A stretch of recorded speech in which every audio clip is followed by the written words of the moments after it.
What's going on YouTube and y'all squad? This is your boy Yocrates, and this is your review for Love and Marriage DC season 1, episode 2. Look, y'all, I'm almost done. I got 2 more videos after this, and I can breathe a sigh of relief. If y'all didn't see, your boy's been popping out videos today. But anyway, we have Ashley and Monique talking. They're talking about, their relationships, and the years and all of that. Monique says that, her issues with her husband just started again. Monique, I need for you to remember, some of us are over here because you were on Potomac and we know the truth. You was having issues over there. All right, don't get brand new on us now. Monique doesn't feel supported, and a lot of women feel that way. Monique wants to do a vegan dinner. Ashley wants to do a underarm Botox, which isn't unheard of. I'm pretty sure that's more or less like for the sweating or whatever. I think I could be wrong, but okay. So we get Quicksilver. Let me see. He's in his manager. Sear is his manager, also a father figure, and the I think it's AA is coming to North Carolina, something that he's going to participate in. They talk his schedule and overworking, even him having exhaustion while working. Quick is concerned about how Ashley is going to take things. Well, it's good that you're considering her, but you have the ability right now to sit here and adjust. But you didn't. But hey, you making money. It is what it is. It's just he's going to have to ask himself if this is really a real storyline. If your job is worth you losing your marriage and your children. Just saying. We get Monique. She does guest radio hosting. It's a morning show job.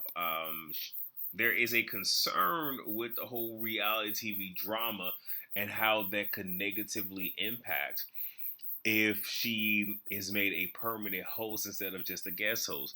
Monique, will do whatever it is she got to do, and she assures them that won't be an issue, but she wonders if Chris will be able to handle the kids in the morning since she will have to get up extremely early to make it there on time. And even if he cannot, y'all have the ducats to where you could have somebody there to take care, to pick up where you leave off for a couple of hours until Chris wakes up, and then do a hot potato, and that person can leave and Chris can, resume. But I would like to think that Chris would be ready and willing to help out, Let's see. So we get Chris and Kevin. Oh, I had to think about Chris and Kevin. Okay, I'm sorry. So Chris Samuels, so Monique's husband, and then you have Kevin, who is Winter's husband, estranged husband, if you will. So Chris wants to hear both sides. Kevin says he just got the divorce papers literally as he was getting ready to come there. Kevin says he was accused of taking company funds for a vacation. Winter was thrown off, so pretty much, I guess her feeling as if she's a liability, possibly. And, he even said that he was accused of love bombing her. And it's like the fact that you said that might seem as if you really did, but I don't know. And Chris, needs to get back to, where he and Monique were. Feel like that is what's going to help them. And Kevin is upset because, he says that, the kids are affected. But again, I'm going to continue to say, look, I understand some people say, when when you meet somebody and you love them, all this other stuff. But I'm going to tell you, you really have to be with somebody for a good minute. And here's the thing. If y'all spend a lot of time together in a short period of time, you just got to see them in different situations. See them, in all the seasons of their life. See them, when they get mad and all this other stuff. See what brought them to that point. See how they truly respond. And, are they violent? Are they this? Are they that? Is this person a good communicator?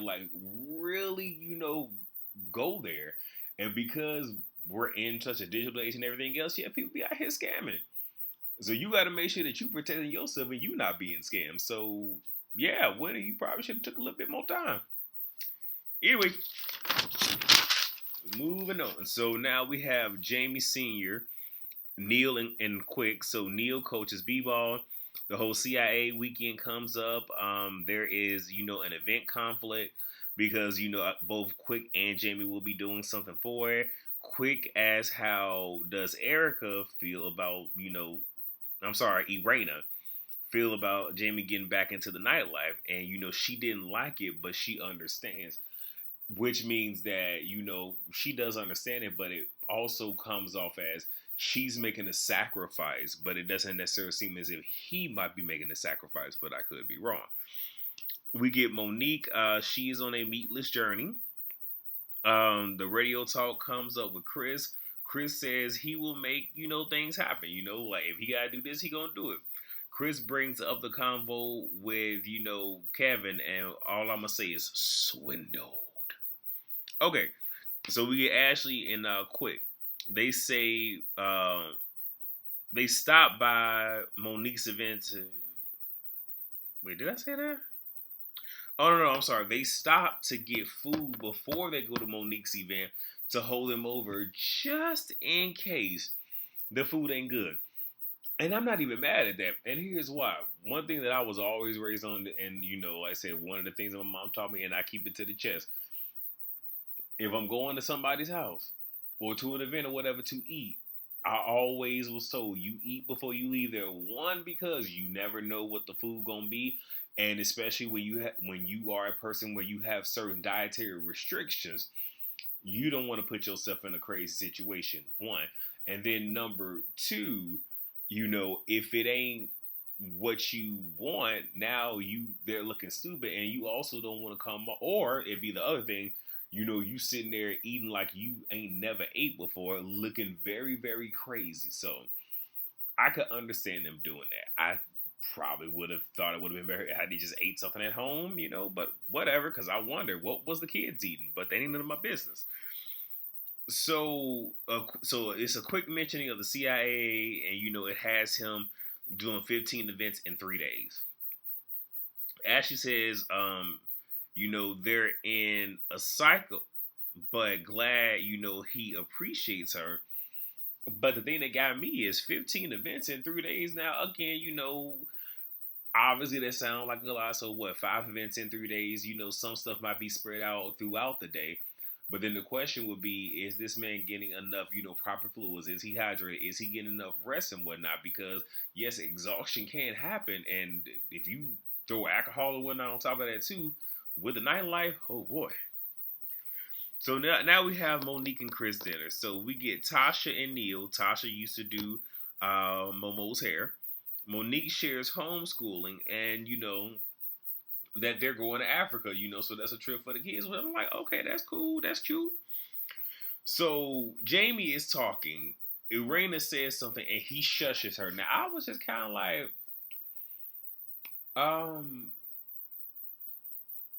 I don't really know about shush. Granted, shush is bad. They shut the up, but I don't really know how I felt about the shush, especially because in that moment it didn't seem warranted. And again, there's it's all about proper communication where it's just like, honey, can I please finish my statement before you cut me off, like something like that. But just a hush, I'm just like, whoo. But look, I already told y'all I feel the ways about Jamie Senior based off of some of the issues she said in episode 1. So okay, whatever. So, then COVID comes up, and, it's this whole thing of don't live in fear. And then, Monique said she had it, but wasn't checked up on because she had it twice. And my thing is, I got not living in fear. And I understand that everybody, takes this whole COVID thing differently, but you do got to play it safe, especially when you have children. Granted, I believe her children are old enough to where their immune systems are somewhat built up. But still, that is very reckless. I live by myself, and I have a respiratory, I have asthma. So, respiratory. So, right there, I'm already cautious. I live in the same building as my mother and her husband. I'm on the second floor. Well, the second floor apartment. My mother's on the first floor apartment. My mother is up there in age, and so is her husband. But I'm also her husband's caregiver. Like, that is my job. So with that, not only do I have respiratory issues, now I'm in the area and vicinity of two people that are up there in age. Me just out here raw dogging it when there's a panorama like that is very, very reckless. And some people don't think about that because people are very self-centered. Not saying that Monique is, but that is what it is coming off. That is what it is giving. But I can appreciate the honesty. But then she says that she wasn't checked up on. And Chris is upset and mentions Mo says she doesn't get enough sleep. And when he would tend to her, he would get yelled at. She overtalks him, which is a trend that we've been seeing. And sometimes when people do that, that means they're guilty or whatever. But again, you have a lot of people, and I say this all the time, people hear to respond, but not listen to understand. Because yes, he said something that you didn't like, but you did not let him finish his complete thought, which that right there leads to tension and misunderstandings amongst other things. And he tells her to hush. In this particular instance of her over talking him, I will excuse the hush. But he says based off of previous patterns, he will let her sleep. So that's why she wasn't being tended to, I want to say the first time. But when she told him different, he adjusted. And had she just let the man talk, we could have been there. And I really don't want to believe that Monique is literally just, it feels like she is putting her marriage in jeopardy. And I really hope that isn't the case, because I like them together. So Mo and Chris kiss. Mo brings up the anniversary party. Jamie Sr. says Irena, stuck with him through his BS from years ago. And Ashley says they're all married, so they want to know what the BS is. Irena says what she thought was infidelity, And pretty much her whole thing is like, look, if I didn't see it, whatever, it didn't happen, but it's always in the back of my mind. So Winter wants to know what makes a woman move past indiscretions. Now, before we continue, ma'am, the Four Seasons, weren't you the same one that said, your hubby, number one, was sleeping with, who I think was the nanny? Indiscretion. Turned around, had a kid. Indiscretion. Turned around and had a second child. Indiscretion. Maybe you should be the one to talk about women staying through, indiscretion. Anyway, Irena says she never caught him. She says, Winter is quiet. Winter says she got a message her new husband's business is being sued because he took money. He claimed he would fix it, but the communication wasn't there. She's a relationship expert. Knew him a year, asked all the questions. I'm going to just let y'all do with that piece right there what y'all want. Mo says they knew him forever. So her and Chris knew him. And mentions Chris had lunch with him. And, she's confused now. I'm like, Mo, let Chris say I had lunch with him. That wasn't yours to tell, baby. So Winter says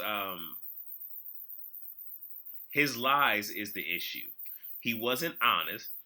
There is a difference between a basement apartment and living in your mother's basement. Yeah. Ashley says you didn't ask him. I'm sorry. Ashley said, but you didn't ask him. I wouldn't enter a marriage with somebody if I didn't know where he lived. I'm like, well, Ashley, goodness gracious, baby, you got a point, and that is where it ends.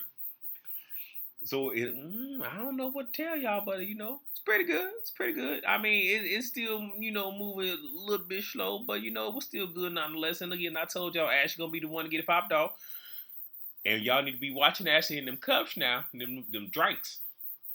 But that's it. That's all that I got.